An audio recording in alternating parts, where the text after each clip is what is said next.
High everyone, नमस्ते। फेरि पनि स्वागत छ हजुरहरू सबैजनालाई। अघि चाहिँ फेरि म माम्सा मार्केट घुमेर आएको थिएँ है। अन्त अब चाहिँ म यहाँनिर फेरि मुकबाङ गर्नु आँटेको। अनि आज चाहिँ के मुकबाङ छ त भन्दाखेरि चाहिँ यहाँ चाहिँ छ मेरो पानीपुरी। धेरै दिनदेखि खानु मन परिरहेको थियो। यो चाहिँ पानीपुरीको मसला अनि यो चाहिँ भयो पानीपुरीको पानी बिना त अब पानीपुरी बनिँदैन। अनि त्यसको साइडमा चाहिँ छ मेरो झ्यालमुरी है। अनि त्यसको साथमा चाहिँ छ मेरो फेभरेट कोक। ल स्टार्ट गर्छु, ढिलो नगरिकन स्टार्ट गरौँ होला है। पहिला चाहिँ म कोकलाई सारिहाल्छु। ल कोकलाई चाहिँ मैले सारिदिसकेँ हो। अलिक हाल्नु पऱ्यो भरि है।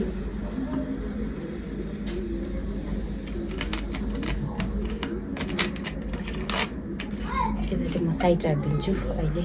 म कोकबाट पिउँछु। कोक देखेर चाहिँ अघिदेखि मुखमा पानी आइसकिसक्यो है त। ल अब चाहिँ पहिला पानीपुरीबाट स्टार्ट। आज चाहिँ मेरो यो चाहिँ पहिलो मुकबाङ हो, पहिलोचोटि।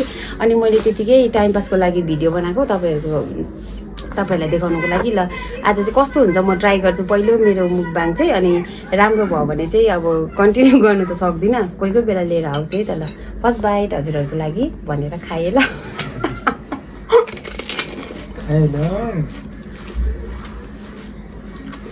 मसँग यहाँनिर पानीपुरी झ्यालमुरी खाने साथीहरू चाहिँ अरू पनि छ कि, तर उनीहरू चाहिँ भिडियोमा आउँदैन अरे। त्यही भनेर मैले आज एक्लै खानु परेको रहेको छ। त्यसै पनि है हामी साथीहरूको हामी सबैको लागि झ्यालमुरी त त्यसै पनि हाम्रो फेभरेटै हो है। अनि अलिक झ्यालमुरीमा चाहिँ बेसी स्पाइसी भएछ। केही छैन तर पनि दामी छ। मेरो यो अघिदेखिको सबै प्रिपरेसन रेडी गर्दा झ्यालमुरी चाहिँ अलिकति सगी जस्तो भएछ हो। तर पनि अब इन्जोय गर्दैछु। दामी मजा आउने भयो आज चाहिँ। यो सबै खाइसक्ने अन्त।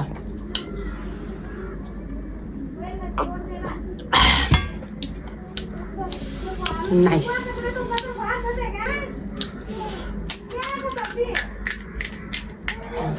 पुच्काको चाहिँ आवाज आउँछ होला है। फेरि बोल्दै पनि छु। अब एक्लै है साथीहरू यत्रो कहिले खाइसक्नु नि, तर पनि खाँदैछु।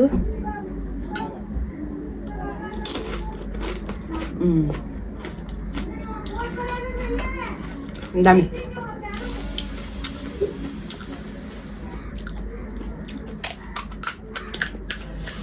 मुकबाङहरू गर्ने मुकबाङको भिडियो हेर्दाखेरि नि मुकबाङ यति लिएर कसरी गर्छ होला भनेको कि, तर खान सक्दैन रहेछ साथीहरू। म चाहिँ सकिनँ, पिरो भयो मलाई।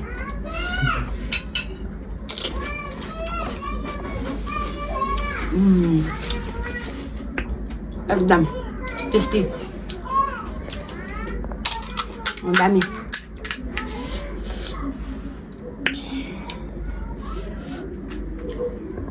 अन्डा उसिनेर खाऊँ भने चाहिँ ग्यास हुन्छ भनेर नखाएको खासमा चाहिँ।